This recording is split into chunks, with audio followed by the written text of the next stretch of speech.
feeling stuck? Is something holding you back? Are there obstacles in your way? Well, let's smash through those obstacles so that you can live your best life. Hi, I'm Matt Brooks, founder of Matt Brooks Coaching, and I'm fascinated with how people overcome barriers and achieve success. Join me for insights, strategies, and inspiring stories as we explore practical tips and powerful tools to unlock your full potential. This is the Barrier Busting Podcast.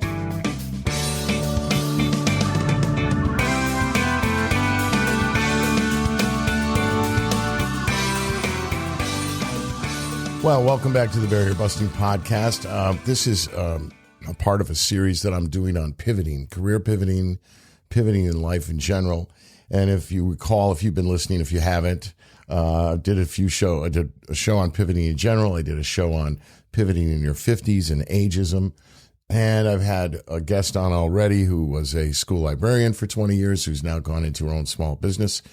I have a couple more guests coming on. And then in a few weeks, I'm going to have a job recruiter coming on for a couple episodes. So I think this is a pretty interesting series. And today I have someone who's, I will admit, I've known a long time. He's a great guy, and he's been through a few interesting pivots, both with his prior business and with his career, and I find his story particularly interesting.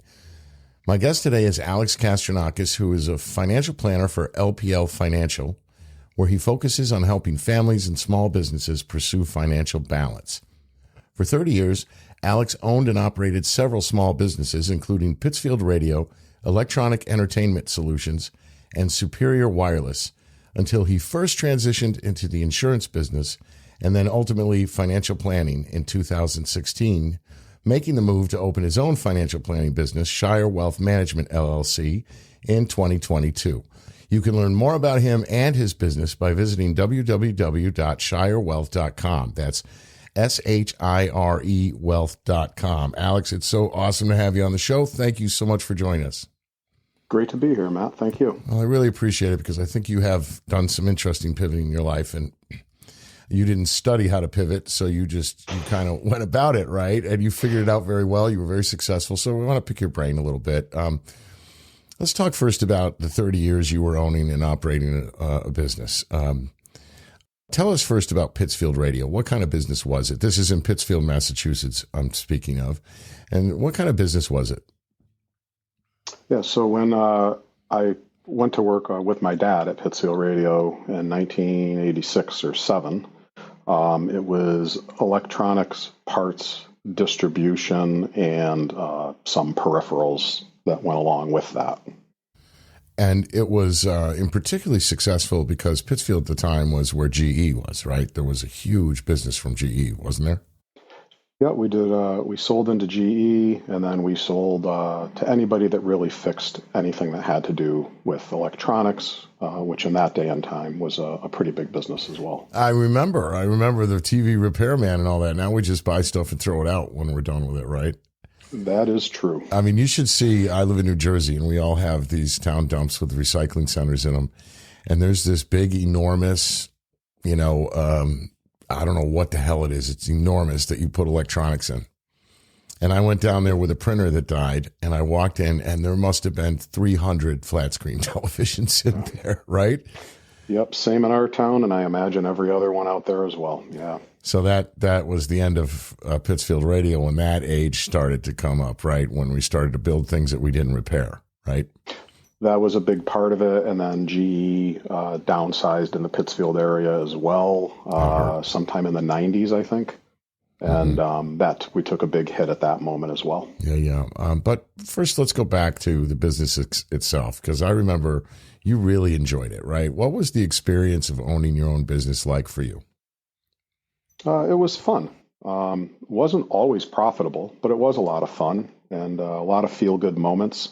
We knew all our customers. They all came in, or we went and visited with them, and it was really enjoyable. I remember your store was kind of a hangout, right? Yeah. We made, I don't know how many pots of coffee in a day, and people would just come in, and back when smoking was legal, they'd come in and smoke, and right. I inevitably changed that because they were killing me. Right. But it was kind of like, I remember it. It was kind of like Barbershop. When I saw the movie Barbershop, I was like, oh my God, that's Pittsfield Radio, right? It was very much Barbershop. No one ever just came in, bought something, and walked out the door. It was always an episode, so to speak, when people came by, and it was great. That had to be fun, right? I mean, it was a blast. Yeah. And so you were in the store all the time, right? Till I first changed it, yes. Right. Okay. Yeah. So at some point, that's what I want to talk about now. At some point, you see the writing on the wall for that type of business. Things were changing, and you begin to think that your business was becoming less viable, right? So absolutely. What made you first start thinking this way? And then take us through the progression of your thinking to the point where you decided to make a fundamental change to your business. Sure. I mean, it's probably going to sound a little bit simple, right? Sales were down, way down, and continuing to decline. So you try to reach for further or more market share, but that was limited as well because it was declining nationwide. When GE downsized, I mean, really, there was no coming back from that. The population of Pittsfield started to decrease. The repair industry was decreasing. So everything was, I mean, really starting to fall apart. And it became very apparent very quickly because your sales are down. You know, being a business owner, you start to not have any money as well as a result of that. And were you freaking out at this point? Not freaking out, but it was pretty uncomfortable. And you know, you face hard choices. You know, you do what most people do is they're running out of money. You start cutting back in the business and cutting back and this and that. And of course, cutting back still typically leads to less sales, and lower return. Yeah. So we tried promoting things, which worked somewhat, but again, you're promoting, so lower returns.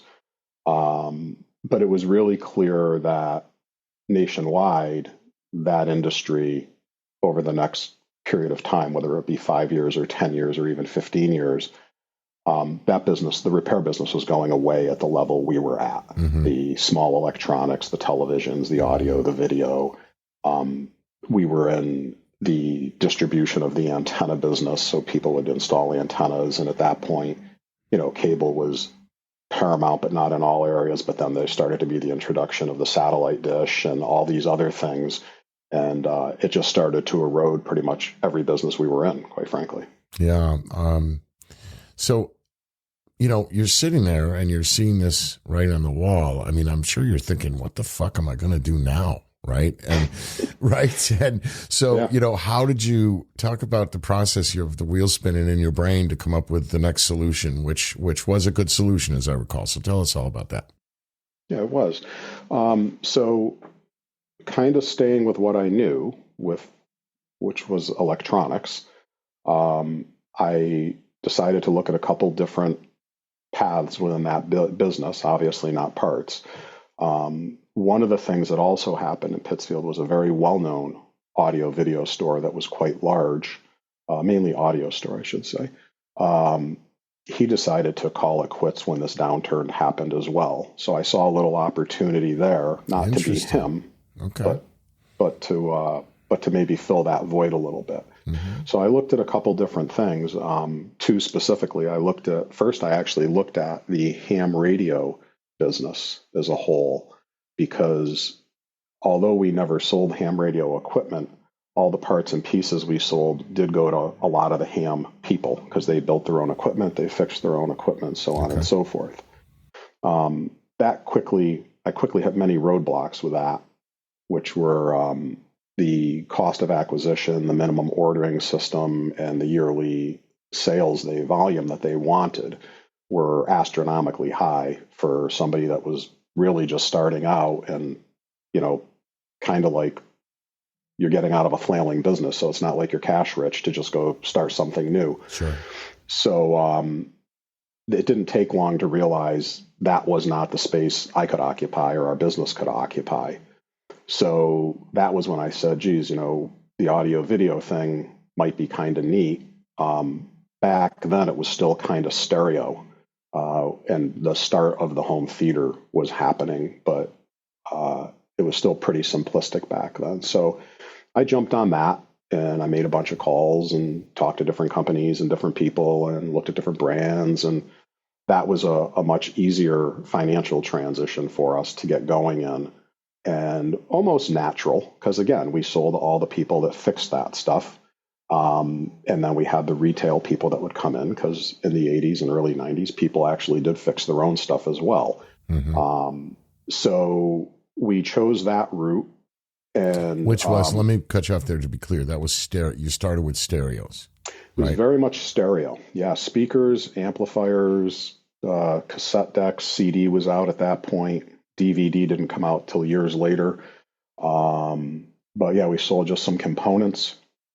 And then as, that business is very liquid. So as things change, you are changing with them, whether it was every year. Seemed like in the beginning it was every year, and then it turned into every 6 months, and then it turned into every month, and then it turned into every day. But it evolved very quickly. That business grew kind of quickly as it evolved out of the stereo business. Nice. When other things came down the road, right? Okay. I gotta just cut in, because I'm going to tell the listeners, I've known Alex for so long that he actually gave me my first CD player. I remember it. I have a first CD player. And then I was like, oh shit, now I got to throw out all my records. But it was great. It was awesome. So you moved, you evolved out of stereos into entertainment systems, right? And you were selling them first. Is that right? Correct. So the Berkshires obviously became, I don't recall which year it was, a very predominant second home area, right? And construction, we had some really big construction booms. And as I was selling, it turned into, hey, can you come hook that up? And, it was, you drive over and you'd hook it up or whatever. And it just kept growing and growing and growing. It also was the start of when the home movie theater, the home theater, really started to blossom, and people started to dedicate a room to a movie theater. And the VCR in the beginning. You jumped on that, though. Oh, yeah, we were all over it. Yeah. Oh, we were all over it. Yeah. It started with the VCR at a low level. And then I can't recall which year now the DVD player was introduced, somewhere in the 90s or 2000. I remember walking into Pittsfield Radio one day, a place that was kind of real old school. It always felt like it was out of the 30s, and you're drinking coffee and everybody's smoking. And then one day I walk in and it's completely different, looks completely different. And there's this massive TV screen and like home entertainment area. You really did a huge overhaul, not just the business, but how it looked, how it seemed to people, right?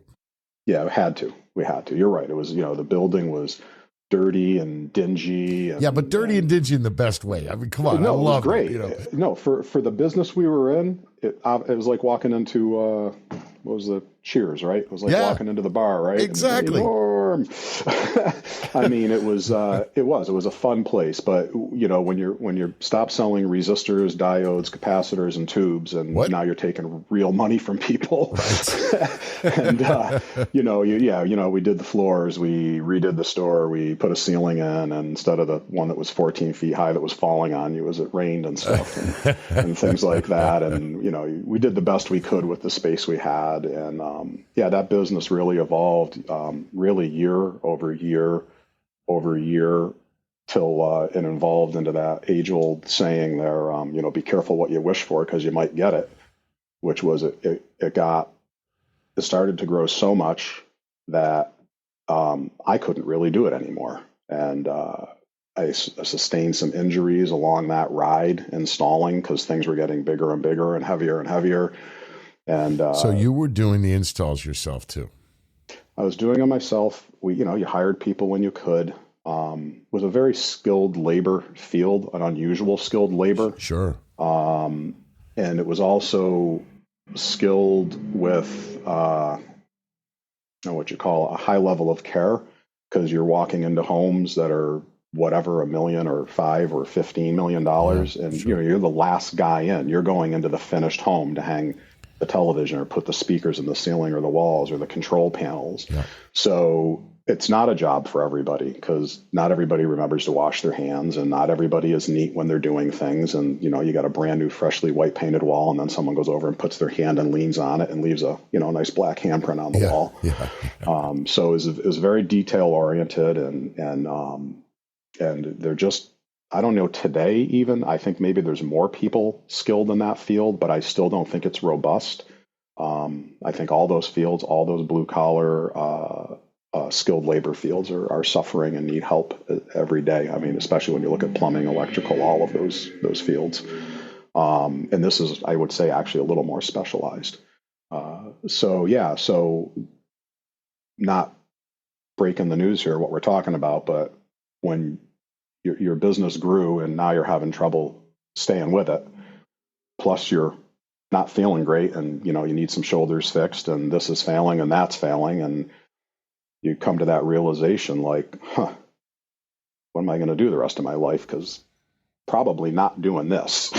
Well, yeah. I mean, I think so. You suddenly, basically threw out your shoulders doing this. And I mean, it was from a lifelong of, you used to do a lot of karate, other things. And, it finally kicked in, and you had to have your shoulders replaced at a pretty young age, by the way. And so you come to this very sobering moment where you've pivoted your business. It's kicking ass, but you've got to make a change for you, right?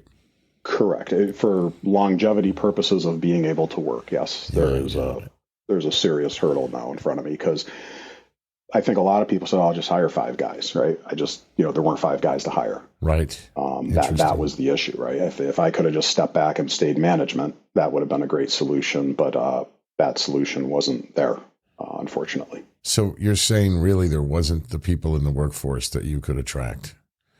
Correct. Could do this at that time, because it was that specialized. Well, so without getting into what you then pivoted to, because we're going to talk about that after the break. I'm going to take a quick break in a second here, but I'm just curious, because I work with people about how to break through their barriers, and in part of that is also how to handle their difficulties. And when they face a rough spot, when they face an obstacle like this, people handle it in various different ways. How did you handle it psychologically? I mean, here you were, you pivoted this business. It's really doing well, but you physically can't do it anymore, and you can't find people that really you're comfortable hiring to do it. What effect did that have on, without going too deep, what effect did that have on you, and how did you, keep yourself going through that period? So it's funny. I'm going to bounce back and talk about the original pivot as well as the pivot I'm facing, right? So I think the one I was facing when my body was giving me issues, and you kind of come to this realization, like, probably can't stay in this career at this level anyway. That I got to be honest with you, that wasn't horrible for me. I realized it. I scaled back the installation. I stuck with the service.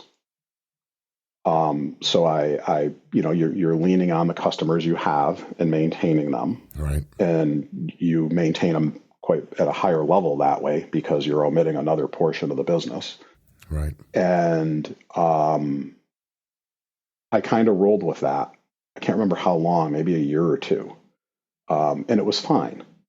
I missed the larger scope of work. But the larger scope of work got so large, I'd actually lost a lot of fun in the work. Mm-hmm. When you were doing a $4,000 or $5,000 job, and you could do that maybe a day or maybe 2, that was fulfilling. You went to the house, you met the people, you blah, blah, you do this, you do that, you go back the next day, tutorial, they love you, you love them, you walk out the door, you shake hands.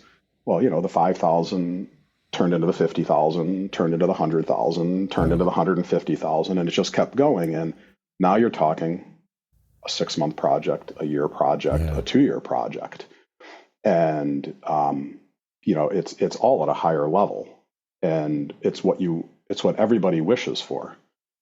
And then most people probably want it still when they get it. Some people probably don't, because the responsibility level and the demands just continuously get higher along with it. And when the labor pool wasn't there to support that, that was very difficult. Yeah. the business failing years earlier that led me to that career was mentally harder because the business having no money led to me having no money. Yeah.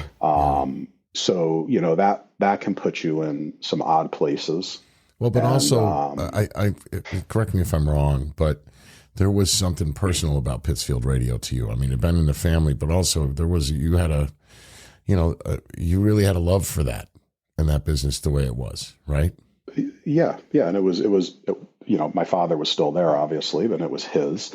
So you try to preserve it, and then come to the realization you cannot preserve it. And your father, who wants to preserve it because it's the only thing he's ever known, and you're trying to break that news to him. And hey, by the way, we're going into another business, because.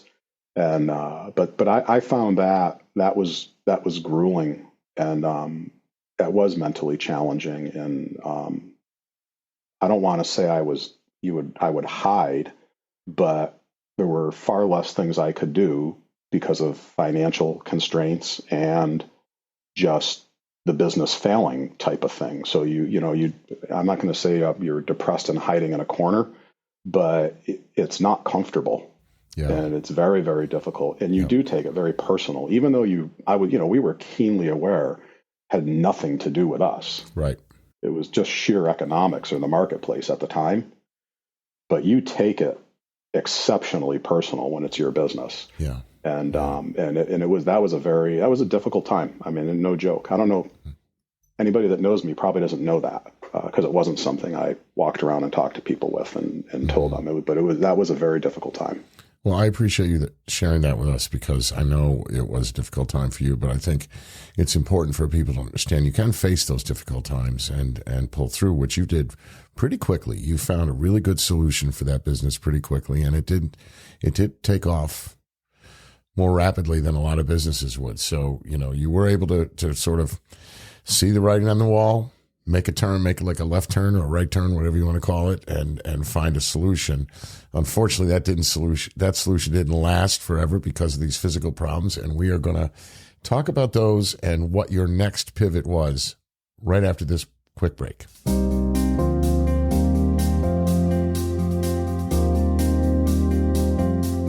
Feeling overwhelmed?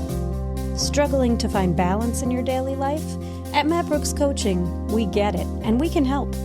With over 25 years of nonprofit executive experience and an MSW with a clinical focus, Matt Brooks offers personalized coaching designed to help you rise above your challenges and live your best life.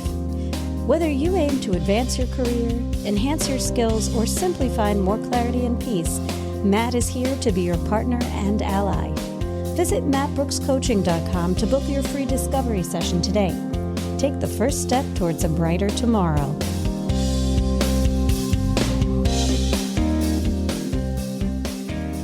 Okay, back with Alex. So we just, you revealed to us this, the challenges that you faced in pivoting your business, and then coming to the point where your new pivot was very successful, but it was affecting your health to the point where you couldn't continue. You also were unable to find a qualified labor force to help you with that business. So you had to make a fundamental change. Now you had to essentially shut that business down and do something else. All right. Walk us through your process here. What did you, first of all, when was it, what was it that made you suddenly say, I got to do something different now? That's a stupid way to say it because we already know what it is, but was there a specific moment where you just knew? When you go to bed at night and you roll over and you're in tears because you're in so much pain. That'll do it. You can't sleep. That'll do it. And you can't sleep because both your shoulders are just trashed. Okay. Yeah, no joke. I say it laughingly now because I can laugh at it as I look back, right? Sure. It's kind of comical, but it wasn't funny at the time, was it? It was. Oh no, it was. It was excruciating. And then to get up and go to work at some level, you couldn't lift your hands above the height of your arms, above the height of your shoulders, and that just for me, it was just like, I'm done. Mm-hmm. I mean, I got to tell you, there wasn't a lot of thought. It was like, this has run its course. Even if I take the year, because they both needed to be fixed, they take a year and a half off to do it. How can I come back and continue to do what led me where I am? Yeah. Right. I mean, it's not like it stops. You're just going to do it again and again and again. But of course, you're too young to retire at this point, so you've got to do something else, right? And so, what are you doing in your brain? You're going, "Holy shit! This is all I know. What am I going to do now?" Right? Talk us through that process. Yeah. I mean, I still firmly believe the pivot I made. The only one that gets it still is me. I don't know if anybody else really gets it, including my wife and family. I mean, they support me, but I had to find something that was no longer physical labor intensive, right? And I looked at a few things, and I had a wonderful friend of mine who has since passed. He was actually a friend of my dad's and older than both myself and my dad, my friend Cy.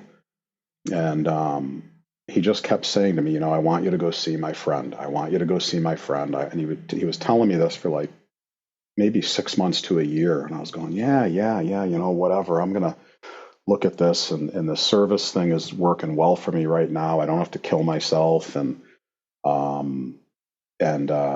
eventually one day, I had my surgeries, I had my shoulders fixed, and I called Cy up and I said, you know what? I want to go see your friend. I go, you want to tell me what it's about? He goes, no.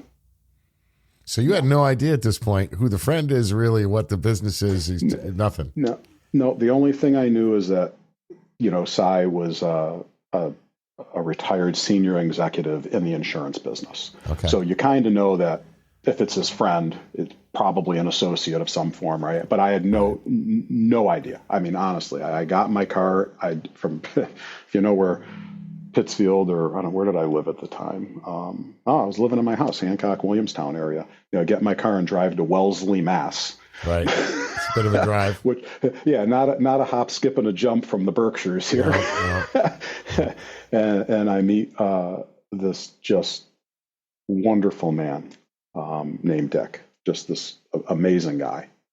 And to this day, I don't know if I even liked the business, but I sure liked him. And awesome. He was just such a wonderful guy. Very similar personality to my friend Cy. And very short story of that's how I ended up in the start of the business I'm kind of currently in now. Right, but it still was different. So you went into the insurance business from that, and you did that for a while, but you realized that something about it wasn't a perfect fit. And I think I want to bring this up because in my episodes on pivoting, I talked about, how when you decide to make a pivot, you decide which direction you're going.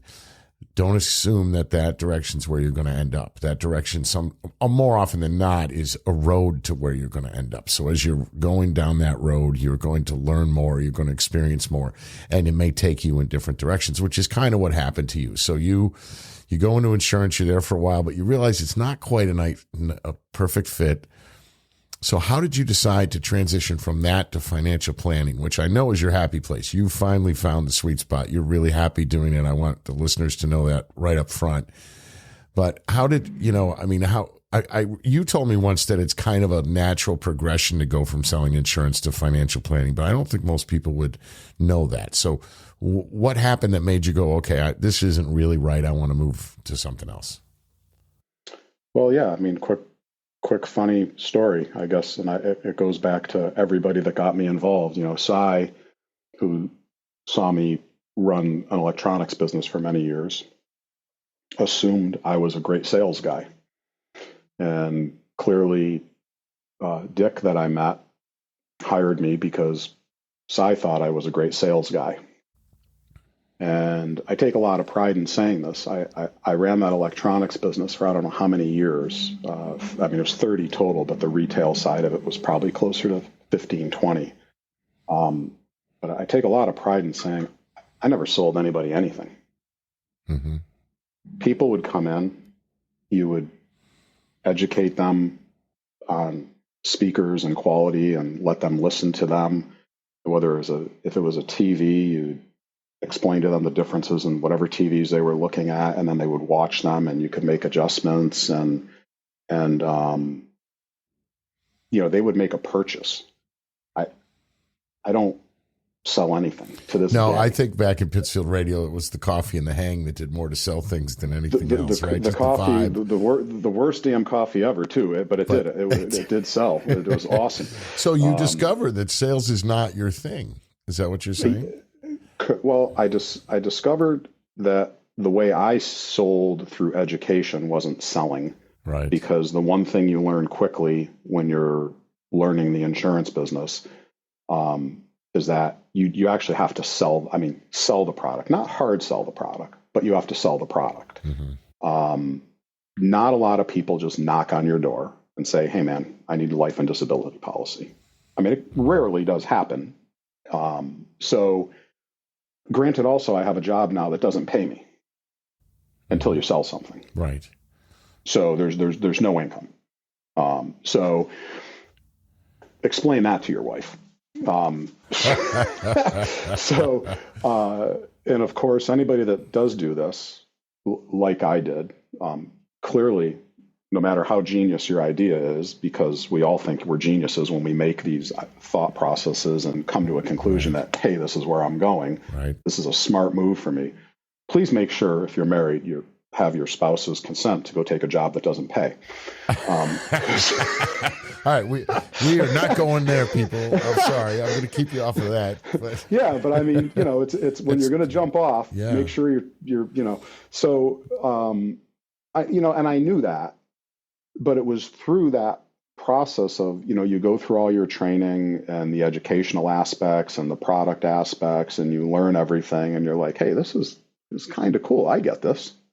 Okay. And then you start going to talk to people, and they're looking at you like, I don't know, your ears fell off, or your eyes are glued in the center of your forehead or something. Right. It's like, wow. I mean, am I that bad at this, or what? Well, look, I can relate. I got the same problem. I have to sell myself as a coach. My coaching business, and I'm very into helping people, but sales is not something I'm great at. So I get it. It's a challenge. It's a different world, right? Yeah. So, yeah. I mean, in the environment I was in, which I was what they called a captured insurance agent, right? I was directly under a major insurance company. Okay. So in that business, you do start by selling insurance, whether it's life or disability or long-term care or any of those peripheral products. They allow you to do healthcare and stuff, even though it's not their product. And they want you to do that for a few years. And then to round that process out, as you're moving forward in your career, then you're moving forward with getting some securities licenses.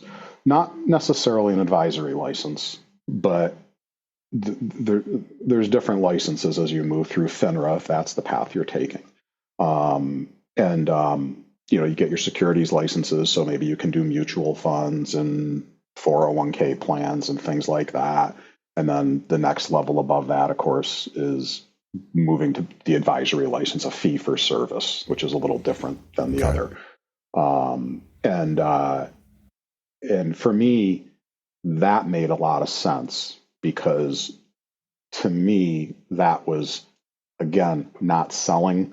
It was educating, and people could make the right decision. So, right on track with my thing. Sorry to interrupt, but right on track with my thing about pivoting is you take your experiences and you frame them in the broadest sense possible. Like I used an example in one of my shows of, if you were in management, then you've dealt with a lot of different kinds of people in your life, so you know something about human behavior.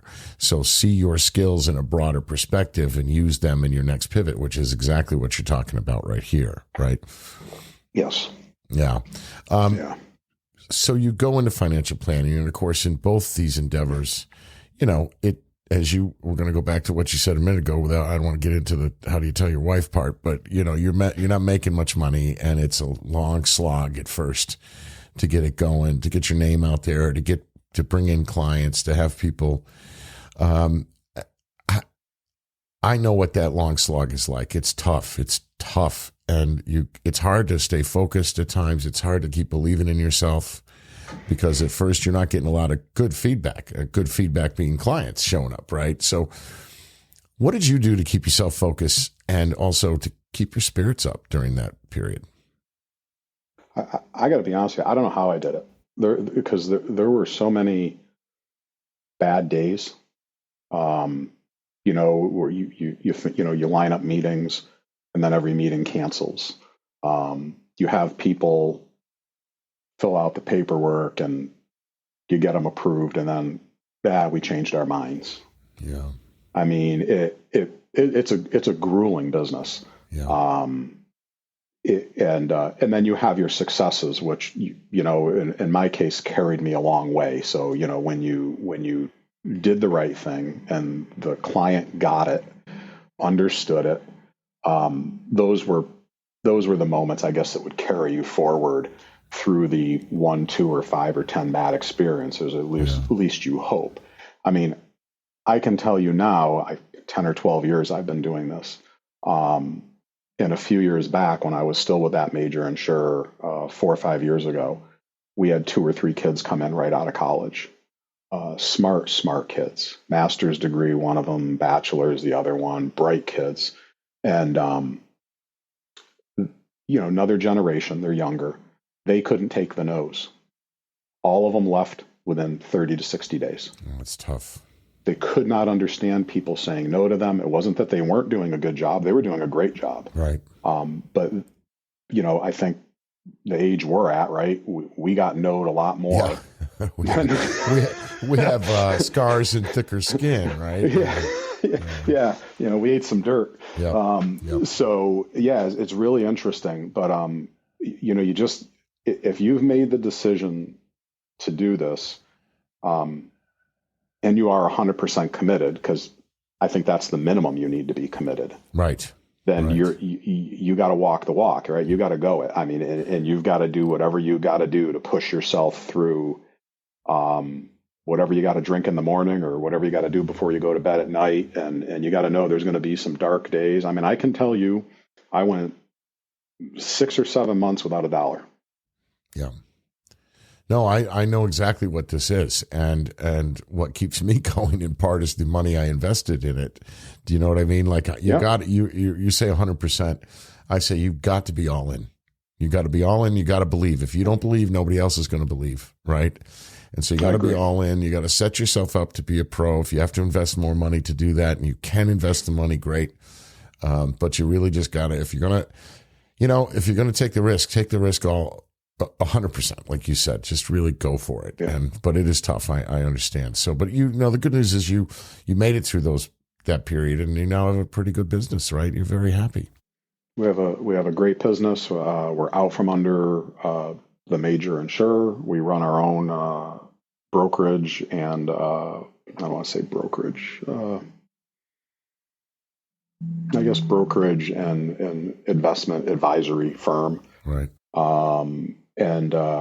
We have a lot of fun. We enjoy ourselves. Our clients like us. We're open. We're honest. We educate them. They make the ultimate decisions. It's very rewarding. It's very fulfilling. And, it's kind of comical that, now that you're not selling insurance, but people come in and, we intake them and we do a full financial background on them and set them all up with the data they provide. And you go, hey man, you're married, you got a house, you got 2 kids, what are you going to do if something bad happens? Like, oh, you tell me I need some life insurance? Well, you really should consider it. So you're doing it anyway. Oh, sure. Where do I sign up? I mean, now there's no effort because they're looking at you in a different light. Sure. Right. Because you're not trying to, you're not trying to sell something to them, right? I mean, you're an advisor. You're an advisor. It's a big difference, salesman and advisor, in their psychologically in their mind, right? Correct. And it's more natural, especially for me, because I don't want to sell you anything. I mean, I just not my game. So it's pretty neat. And we're really happy. I have a wonderful partner, Corey, and And he's a bit younger than me, but incredibly passionate for this field. And we really enjoy ourselves here. And again, that's www.shirewealth.com. That's Shire, S-H-I-R-E, wealth.com. You can find more about Alex and Corey and their business by visiting there. I've got one last question. We've been running a bit long, but that's cool because this is a very interesting conversation. Well, first, I want to just mention, real highlight for you, I know that as a former small business owner, you're very passionate about helping people with small businesses. So you're very passionate about advising people financially with their small businesses. And I just want to throw that plug in because you're not just someone who works with individuals and families, but you help small businesses, right? That is correct. Yeah. Excellent. So finally, before we end today, because you've now made several pivots, I'm wondering if for those who are listening who are considering a pivot, because I think the hardest phase is the considering the pivot. Do I need a pivot? Should I pivot? And those who are considering a pivot, who need to pivot or who have to pivot, what advice do you have for them? I mean, looking back, what do you wish you knew now then that you know now? So I think it's incredibly important to know yourself and know yourself well, because as I look back, I never realized I wasn't good at selling. I was good at educating people to motivate them to purchase something that they chose to purchase. That's really so interesting. You really need to, you need to know yourself, your commitment level and drive to succeed, I think, have to be exceptionally high because it's not necessarily smooth. It could be bumpy. So I think those are probably two of the things I look back at and wish I had maybe realized. I thought I would be instantly successful, and I wasn't. So those are two things I think that are pretty important. Well, I think know yourself is really key because you can't fake it. I mean, people say fake it till you make it, but I think that's a terrible saying because I think, maybe you can take something you're skilled at and maybe you're not 100% excellent at it yet and fake it a little bit. But, you can find yourself in a profession you really just hate and isn't a good fit and you're not going to succeed. And even if you do succeed, you're going to be miserable.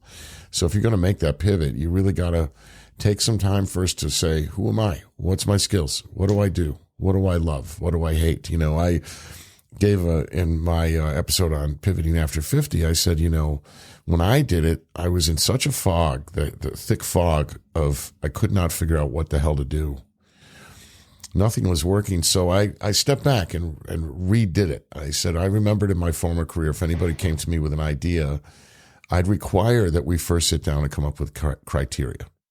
Not just go, hey, that's a great idea, let's do it. But let's game it out. Let's look at what's the purpose? What's it going to serve? What are the long-term ramifications? What is the downside of this, right? And so I started to go, why am I not approaching my own pivot the same way? And so I started to make a bunch of lists. And the list I started with in my case was what I'm absolutely not willing to put up with ever again. So I started, I wanted a list that said, what do I want my day to look like, my typical day? I made a whole bunch of lists in different ways. And eventually those lists helped me focus to where I wanted to be. And I wanted to be a small business owner. That's what it helped me finally ultimately see and what kind of small business owner I would be. But I had to start with these lists. And one of them was, what do I not want to do? And if you just go with what you don't want to do, that's the first step in knowing yourself in terms of what's going to work going forward, and so I'm really grateful that you brought that up. Alex, this has been a great show. Thank you so much. Yeah, fun time. Thank you. I hope we can get you back sometime and talk about money because I think we could all use some advice about money. But in the meantime, thank you very much for being with us today. Everybody, if you've enjoyed this, as always, please hit the like or subscribe button so you can get notified every time I drop a new show. I want to offer you all one new thing. If you have ideas of a show or a topic that you would like me to do, I want to invite you to please write me. Send me an email. It's matt@mattbrookscoaching.com. Simple, matt@mattbrookscoaching.com. Send me an email. If it's a great idea, I will definitely consider it and go with it. In the meantime, be well, and I'll catch you next time on the Barrier Busting Podcast.